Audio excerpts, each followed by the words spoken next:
बिस्मिल्लाहिर्रहमानिर्रहीम। This is gate skill YouTube channel and welcome back. तो आज की पिछली कुछ क्लासेस हमने कोरल ड्रॉ के टूल्स के बारे में पढ़ी।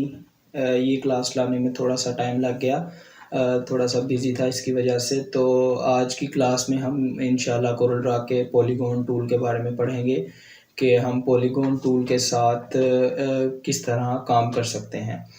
तो चलिए कोरल ड्रॉ की स्क्रीन पर चलते हैं।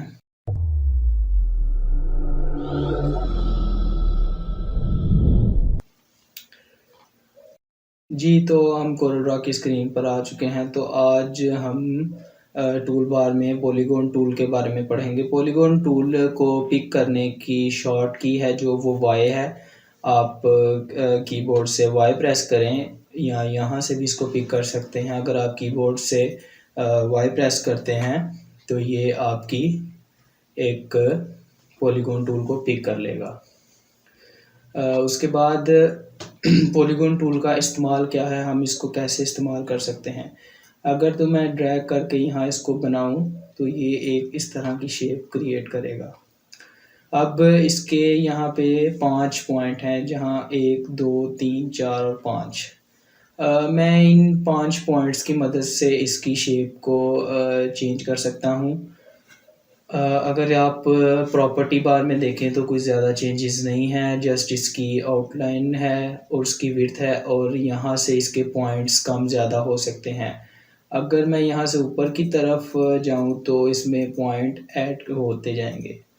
आपने देखा कि मैं यहाँ से इसको इंक्रीज़ कर रहा हूँ तो इसमें पॉइंट्स ऐड हो रहे हैं। अगर मैं यहाँ से इसको डिक्रीज़ करता हूँ तो इसमें इसके पॉइंट्स कम हो रहे हैं। याद रखिए पॉलीगॉन टूल जो है ये 3 पॉइंट से कम नहीं होगा। जस्ट ये ट्रायंगल इसकी लास्ट शेप है, इससे कम पॉइंट्स नहीं ऐड होंगे। अब अगर मैं यहाँ पे इसके 5 पॉइंट थे। अब अगर यहाँ पे मैं इसको शेप टूल की मदद से शेप चेंज करने के लिए होता है। मैंने इसके ऊपर डिटेल के साथ वीडियो बनाई हुई है। अगर आपने वो वॉच नहीं की तो आप मेरे चैनल में जाकर कोरल ड्रॉ कोर्स की प्लेलिस्ट में वो वीडियो देख सकते हैं। अब अगर मैं शेप टूल की मदद से इसके ये पॉइंट्स हैं, जब मैंने शेप टूल को पिक किया तो इसके पॉइंट्स का कलर टोटली चेंज हो गया, जो कि पहले कुछ इस तरह से था। जब मैंने शेप टूल को अनेबल किया तो वो इस तरह से हो गया। अब अगर मैं इस पॉइंट को ड्रैग करके अंदर की तरफ लेके आता हूँ तो आप देखेंगे ये इसकी शेप को इस तरह अंदर की तरफ मूव कर रहा है। कंट्रोल Z करूँगा। अगर मैं इसको अगेन यहाँ से अंदर की तरफ मूव करूँ तो यहाँ पे इसका सेंटर पॉइंट, अगर मैं यहाँ तक ले आऊँ तो इसने इसको इस तरह इसकी शेप में कन्वर्ट कर दिया। अब अगर मैं यहाँ से इसको ड्रैग करके कहीं भी लेके जाऊँ, अगर मैं इसको यहाँ पे ले आता हूँ तो आप देखेंगे इसने इसकी शेप को किस तरह से कर दिया। इसमें आप यहाँ पर कलर भी फिल कर सकते हैं। आपके जो पॉइंट्स शेप है वो इसकी अगर मैं आउटलाइन को ऑफ करूँ तो ये एक अलग किस्म की नई किस्म की शेप इसने आपको क्रिएट करके दे दी। कंट्रोल Z करूँगा। अब अगर मैं यहाँ से इसके पॉइंट ज़्यादा करता हूँ, एटलीस्ट मैं इसके 100 पॉइंट करता हूँ। अभी देखने में ये जस्ट एक सर्कल शो हो रहा है, लेकिन अगर मैं इसको जूम करूँ तो आप देखें कि इसके यहाँ पे पॉइंट्स नज़र आ रहे हैं। F2 की मदद से मैंने जूम किया है। जूम टूल के ऊपर भी मैंने एक वीडियो बनाई है, आप वो भी देखें। शॉर्ट कीज़ भी मौजूद हैं उसमें। अगर मैं F2 प्रेस करता हूँ तो इस तरह से ड्रैग करता हूँ तो ये पॉइंट मुझे जूम करके दे देगा। अब यहाँ पर इसके काफ़ी ज़्यादा पॉइंट्स नज़र आ रहे हैं। अगर मैं शेप टूल को अनेबल करूँ और इन पॉइंट्स को पकड़ के ड्रैग करूँ तो ये इसकी शेप को टोटली चेंज करेगा। आप देखें, अगर मैं इसको ये आपको बैनर्स बनाते वक्त इस तरह की चीज़ें यूज़ होती हैं। अगर आपने देखा हो तो प्राइस टैग या डिस्काउंट ऑफ़र के लिए इस तरह की शेप्स उन्होंने बैनर्स के ऊपर लगाई होती हैं। ये आपके लिए बहुत ही हेल्पफुल है अगर आप कोई फ्लैक्स वगैरह ड्रा कर रहे हैं। अगर मैं इनके पॉइंट्स को मज़ीद नीचे की तरफ ड्रैग करता हूँ तो ये आपने देखा कि इसने इसको किस तरह की शेप में बना दिया। आप इसकी मदद से बहुत ही इंटरेस्टिंग शेप्स क्रिएट कर सकते हैं। इसमें आप कलर भी फिल कर सकते हैं। ये जस्ट अगर मैं इसके आउटलाइन को ऑफ करूं तो ये आपको इस तरह की शेप, जस्ट लाइक एक सन अगर आप बनाने की कोशिश करें तो वो इस तरह की शेप आपको बनाना पड़ती है, जो कि इसने आपको बना के दे दी। अब अगर मैं यहाँ पे एक और रेक्टेंगल लगाऊं और यहाँ से मैं इसके पॉइंट्स को करूँ 150, अब मैं इसको जूम करूँगा अगेन F2 के साथ। तो अब अगर मैं शेप टूल को ऑन करूँ, अब आप देखिएगा इसकी शेप को। अगर मैं इसको ड्रैग करके बाहर की तरफ लेके जाऊँ तो इसने इसकी शेप को कुछ इस तरह से चेंज किया। देखने में ये आपको एक ब्लैक शेप नज़र आ रही है, लेकिन अगर मैं इसको इंटरनली जूम करूँ थोड़ा सा तो आप यहाँ पे देखें कि इसने एक बहुत ही अच्छा टेक्सचर पैटर्न कह लें, इसने आपको बना के दे दिया है। आप इसके अंदर कलर भी फिल कर सकते हैं। अगर आप इसके कलर को ऑफ करें तो ये देखें जस्ट एक इसने बहुत ही अच्छा आपको क्रिएट करके दे दिया है। आप इससे काफ़ी किस्म की शेप्स को क्रिएट कर सकते हैं। अगेन मैं यहाँ से इसको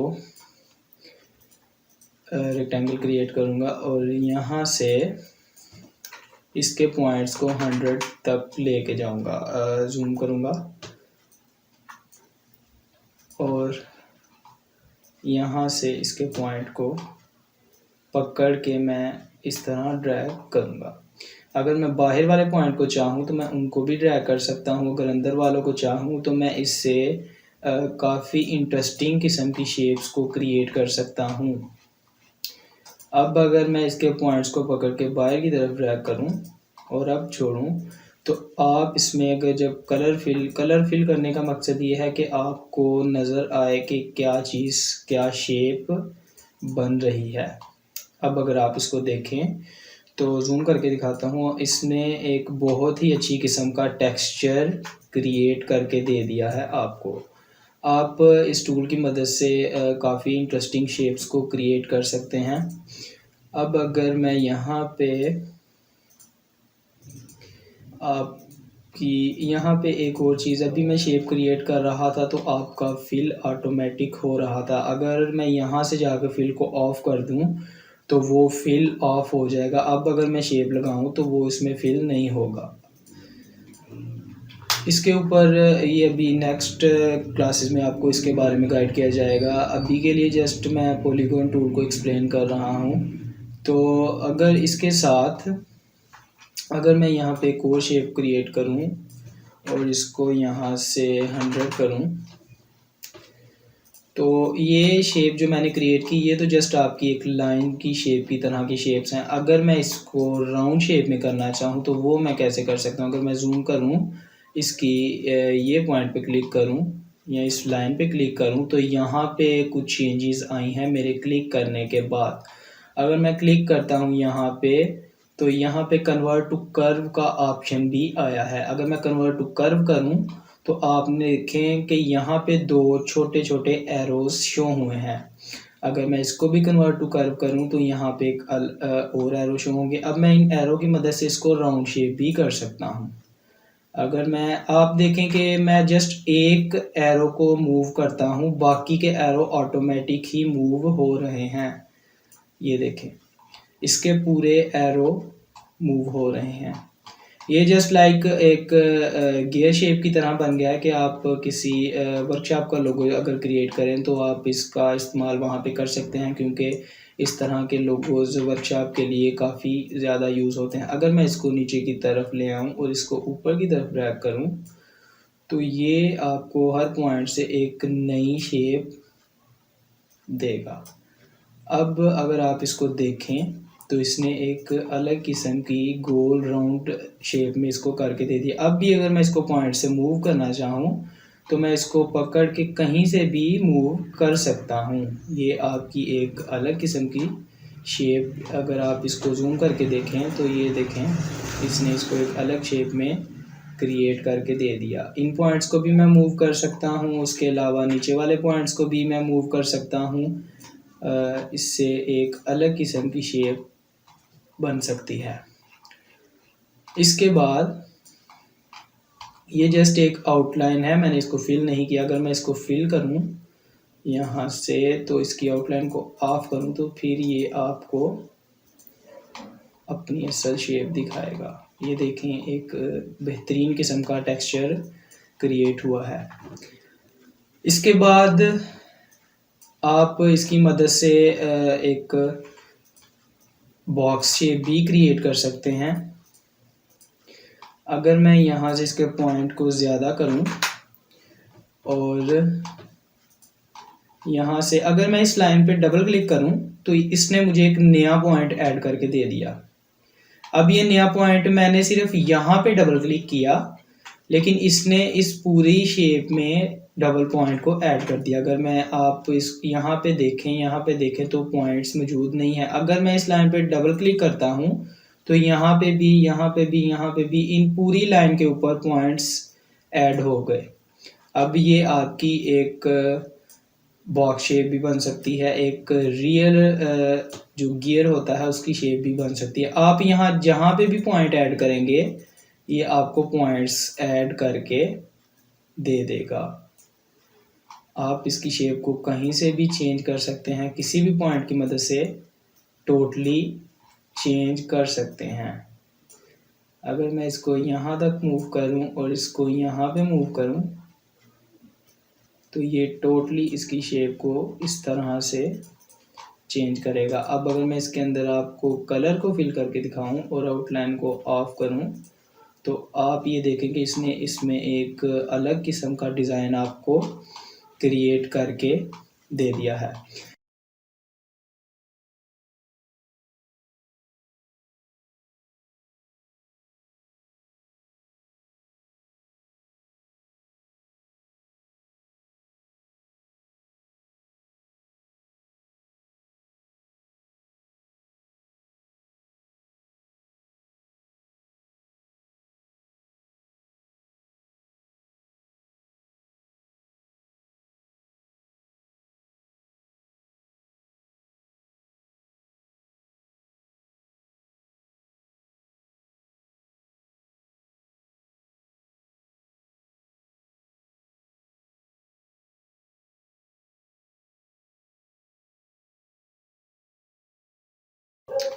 तो आप इसके साथ और भी काफ़ी बेहतरीन सी शेप्स बना सकते हैं। अभी के लिए मैं वीडियो को ज़्यादा लंबा नहीं करना चाहूँगा, तो अभी मैं जस्ट पॉलीगॉन टूल एक्सप्लेन करूँगा। इंशाल्लाह नेक्स्ट वीडियो में मैं इसके मज़ीद टूल्स के बारे में एक्सप्लेन करूँगा। यहाँ पे इम्पैक्ट टूल में काफ़ी डिटेल वीडियो बनेगी क्योंकि ये एक बहुत ही लंबा टूल है। उसके अलावा बाकी जो टूल है वो इंशाल्लाह मैं इसकी नेक्स्ट क्लास में डिस्कस करूँगा। तब तक के लिए अल्लाह हाफिज़।